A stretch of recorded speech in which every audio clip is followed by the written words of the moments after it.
I've always been interested in three-dimensional things. You think about some of the things that you have worked on and just things as a child, like a pumpkin carving or something like that, and doing some bizarre detail on pumpkin faces. Yeah, making doll houses. Really, when wood carving came along, I just, all of a sudden these lights went off and said, ah, this makes so much sense. And I knew from the first cut into wood, I knew that it was something I would want to do forever.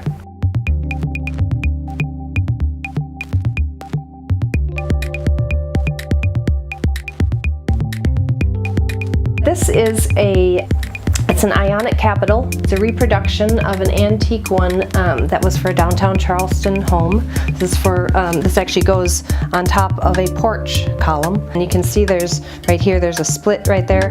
What's going to happen is they're not going to want to actually remove the column. I want to be able to wrap this around the column. So one of the most recent projects I finished was finishing my very first book on carving the acanthus leaf. It originally started in the Corinthian capital in around 500 BC. You see it in tapestries and wallpaper and everything.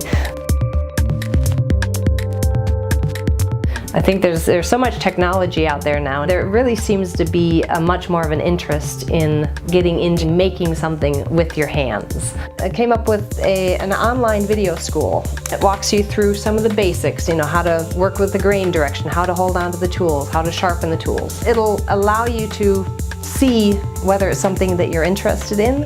And I think there's every human being is creative, and I'm doing this to basically. Hopefully there'll be a lot of people who will discover that carving is their creative outlet.